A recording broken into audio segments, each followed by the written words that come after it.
How you doing, guys? Feast your eyes on today's special. This is the Ducati 450 RT, a very rare motorcycle, a very lovely piece from 1971. Very short run of about 480 of these were made. They were made for off-road use. Ducati at the time only had little scrambles bikes that were about 230 cc. They were odd ducks.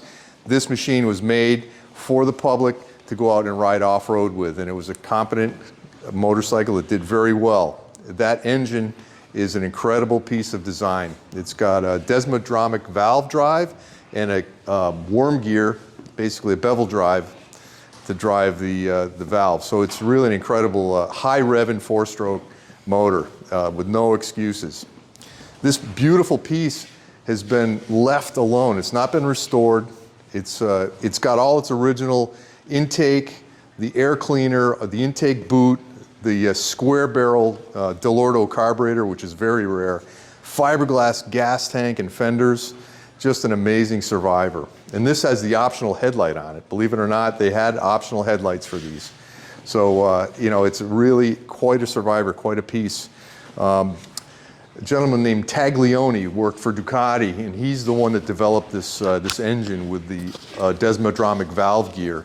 And it turned out to be the highest revving, you know, very high revving single with the positive drive open and closed for valves with only helper springs to keep the valves closed. And this is the bevel drive that drives the cam. It's a fantastic design. And it was Ducati's mainstay. And this is the big bore version of that, the 450. They made this in 250, 350, and 450, and I believe 175 as well. This bike is a rare survivor, though, with, you know, the original exhaust to here, and this exhaust looks like it doesn't belong, but in fact it does. It's Silentium, made in Italy. This exhaust went on there, and it actually quiets the machine very well. It does a good job. Yeah, all the switchgear components are still here. It's a real true survivor. Ducati, actually, they wanted to make suspension for off-road use, so they took their company called Ceriani made forks that looked like these. These are Marizaki's that were made to look like Ceriani forks to make the public think that these were Ceriani's, but actually they're Marizaki's, and Marizaki were Ducati's company. But they work quite well, and this bike is surviving with the original rear suspension as well, which is quite an amazing thing. So a little bit of history about the bike, about these bikes. This is Ducati's only ever motocross effort, and it was only again in 1971 when they had these bikes. And they were made, you know, with the notion in mind to compete with the BSA Victor, which was doing quite well in scrambles in motocross at the time. It was actually the American importer called Berliner who urged Ducati to build this bike for the American market, which they did. It's a pretty cool story, and this is the end result. You will not see another one of these anytime in the near future. These are very, very rare bikes. So I know we have quite a work order on this machine. All right, so we're looking at this beautiful piece, thinking about its racing pedigree. This bike started out life probably around 1969. They built these frames and housed a 350 engine. They hadn't yet developed a 450 in 69. They sent the thing over to Baja, to the 500, which is a grueling event, hours and hours long of flat out riding in the Mexican desert. This thing won the motorcycle class in the Baja 500 in the 350 form in 1969. What an incredible achievement that was for Ducati. Then, you know, this bike here was bought by a friend of mine. Yeah, by a friend of mine named Bill Jervis in Rhode Island. And a great man he was. He passed away, God rest his soul. But after he left this world, we brought this bike here. And his intention was to take this beautiful 450 engine and frame and make it into a road racer. That's how versatile these bikes Thank are God he and didn't. were. It's worth so much more as an original. As an original bike. It was I want to interject. That's why there's none of these left, because people did that. They turned them into motocross bikes, trials bikes. Let's make a cafe racer. Let's make a road racer. How many of the original 460 are left, Bill? right. In this condition, if you had to Very guess? few. I have not ever seen one of these since the 70s. I haven't even laid eyes on one. They don't exist. So is 460 worldwide or just for U.S. import? I think it was a U.S. import bike only. It was made for the American market. Oh, wow. And years after that, I understand they made a few more, but that was for the European market. They were never sold in America after '71, to my knowledge. So this bike does have a racing pedigree in its lineage. With the Taglioni engine design, I just can't say enough about this beautiful engine design with the valve train, the way it's laid out. It's a positive action valve train, very high rev and 4-stroke, and this is the big bore version of it. Mr. Jervis would be pleased to see this bike in this condition, I'm sure, if he were still with us. And I love this motorcycle. Bill, the fact that your friend owned it for many moons and that it's all original and he didn't customize it is remarkable. The overall condition of it was on display in the museum.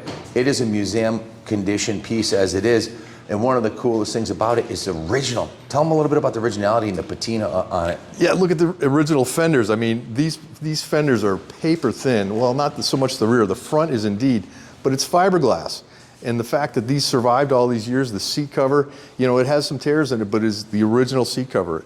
You can tell this bike never really had a lot of use. And the fuel tank, look at that. That is original paint. That paint is in the gel coat. So, it's survived incredibly well. Bit of patina on the chrome. Yeah, a little bit of patina on the chrome, on the accessory headlight, which that could be re-chromed or leave it original. Yeah, indeed, it could. Yeah. Bill, you had this running the other day. I wasn't here. How did it sound? And did you get a chance to ride it? Or? I'll tell you, Ken. It sounded beautiful. It's got the grunt and that big bore feel, but a nice smooth running. And I rode it without the muffler on it. Wow, was it loud? It made a nice sound. It's that rich Italian sound that like no other. And that bevel drive engine puts out a certain pulse. It's different than any other 4-stroke. It's really cool stuff. And with the muffler on it, we had it running. It's whisper quiet. It really is. In my opinion, this bike should be left, just my opinion, and we own the Motorcycle Museum here. We talk to a lot of collectors. I've been to Daytona 31 years in a row. I've been to countless vintage motorcycle shows. I've never seen one of these, like you said, in the flesh. Yeah. So it's super rare. To turn it into a cafe racer or anything, to me, would be like a crime almost. And it could be, you could replace the seat cover or you could leave it original. I think it tells a story the way it is. Yeah, exactly. Yeah. I think it belongs in a Ducati dealership. If there's someone really committed, like Ducati of New York City or Ducati of Paris or something, or it should stay in the New England Motorcycle Museum here. I don't think this bike should be taken out and flogged through the dirt. I just think it's too rare and valuable to do that to it. Right. But if you choose to do that, hey, we'll support you. And whatever, if you buy the bike, it's being auctioned off to raise funds for the New England Motorcycle Museum. We are supported 100% through the buying and selling of classic motorcycles like this.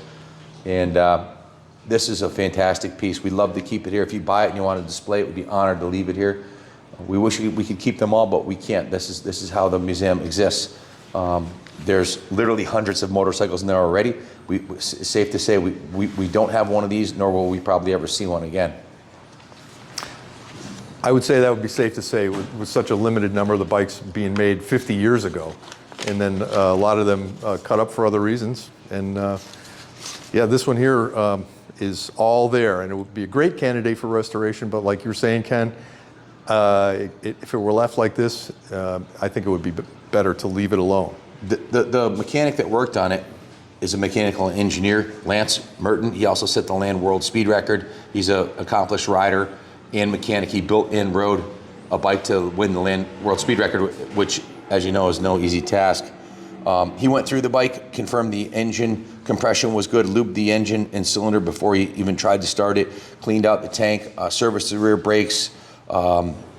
went through, gave the bike a going over, rebuilt the carburetor, put a new spark plug in, cleaned out the air filter and air filter housing, which, as we mentioned earlier, is original, which is remarkable. The original air filter and rubber hose on that air filter is still intact. And the air box is still intact, is absolutely remarkable. Most of the time those would be taken off and some aftermarket filter would be put on there. He did service the transmission. He disassembled the shifting mechanism, lubed it, cleaned it, and got that shifting beautifully, and was test riding it. Worked on the rear brakes, the rear brake cable. This will all be written up on the auction ad for eBay. Test rode it. The clutch was slipping a little bit, so he took the clutch apart, cleaned the clutch plates, and reassembled them. They probably were sticking from sitting for so long, you know. So he did service the clutch, did service the transmission, in the transmission servicing, shifting mechanism, the carburetor, the intake. He did note the fuel tank does need some, he didn't do it yet, but it needs to be sealed with like a Coswell sealing because it was leaking a little bit. So he ran it off of what we call a umbilical tank. But that's the original tank and the original paint, so we don't want to mess with it. So that'll be your prerogative when you buy it. So the clutch, transmission, everything was working good. The oil was changed on it. It was given a full nut and bolt going over front to bottom, top to back. Then went to the detail shop where Kenny Strong, one of our professional detail guys, spent a full day on it and detailed it from top to bottom, steam cleaned it, what we call the rotisserie detail. So the bottom of the bike is as clean as the top of the bike, is ready for museum display as it sits. Sadly, I have to report that we went to start it for the video earlier and we couldn't get it started. It started installed, and the mechanic who worked on it wasn't available. So we don't know if it's an electrical issue, a carburetor issue, or what it is, but it does need some level of service. Right, yeah. Yeah, thinking of the number of hours this bike has been ridden, looking at the front tire, that's a made in Italy Pirelli tire, and that is the original tire on this bike. That's remarkable. I mean, the thing can't have more than 100 miles on it with the tire in that kind of shape. That's right, yeah. So that'll tell you a story about how well preserved the inside of the engine is. It's a time capsule. It really is like a time machine or a time capsule. You know, Ken, when you ride these old bikes like this and you look at the fuel tank, right here, my knee would wear the paint off this, or would wear a mark. Three laps in Southwick and it'd be done, right? Right, a little bit of sand on there and a knee against it, and you know, a rider that would ride a bike like this would hold it with his knees and it would show wear. This has had none of that. It's got to be the finest original survivor of its class that I know of. Obviously, there's not many around. You don't see any. There's no comparable sales listings to compare it to. But I can't imagine finding a nicer one, and you knowing the history of it and your friend owning it all these years is quite remarkable. We will have the video of it running. We have the video of it running. We'll include in here also from yesterday, but unfortunately today's not, Billy couldn't get it started, so we're not gonna do a demo ride today, but we do have a video of it running. So we will have a full write-up on it. Are there any other closing remarks? Yeah, this bike is from a period of time when things were changing really fast. And you know, if you look at the rear shocks, they've got 1, 2, 3, 4 places, 4 positions where you could lay the shocks forward a little bit to get a little extra travel for a different, you know, motocross track that had some real serious whoops in it. This was before laid down shocks existed. They were probably on the cutting edge, right? That's right. This is the beginning of all that. This may be one of the first. I can't imagine anybody else in '71 had laid down shocks. Maybe they pioneered it. No, Mako was starting to come along, but I think Ducati was one of the first that actually committed to that. You know, they made that bracket so that the rider could adjust it. And but it is a time capsule. It's definitely reminiscent of a period of time when Ducati was in transition.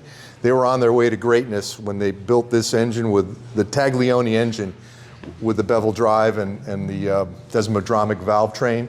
It was the beginning of Ducati's coming into greatness. And they've stayed there ever since this design came into play when Taglioni was hired by Ducati. This side of the engine, if you could showcase it one more time to me, and I'm going to say I'm jaded because I see so many phenomenal motorcycles come through here, but that profile of that engine is just remarkable. You zoom in a little bit closer. Yeah, right there. That's just an absolutely timeless design. To me, that's almost like artwork, and I think Ducati, from that era and even now, is known for making beautiful artwork and beautiful motorcycles. Right, and the internals of this engine are just as beautiful as the external. A lot of the Ducati enthusiasts of the day would put a clear cover on here so you can see the bevel gear. That would be cool. You can see the oil going through the engine and the bevel gear driving the cam. Yeah, it was really a beautiful thing. You know, you don't see it much today, but that was really kind of cool back in the day. You know, Ducati obviously very proud of their engines, and their name is everywhere on this bike because they have great pride in cases and up yeah, there and great pride in their product. Yep, no excuses. Well, Bill, I'm super grateful you're here to give us this history lesson here. We nicknamed Bill the Professor like 10 years ago because he's a walking encyclopedia of motorcycle knowledge. He's the kind of guy where we'd get a truckload of parts come in from an estate sale and there'd be a pile in the driveway, and he'd go, "That's an Excelsior Henderson tail light, you know, from 20 feet away." That's just the kind of guy he is. So because it's such a rare piece, for you to have the knowledge on it is key, because I know little to nothing about this model other than what I see and what you've told me. So we're super pleased to have you on the team, Bill. Thanks for sharing your knowledge of this, and thank your friend for getting us this bike.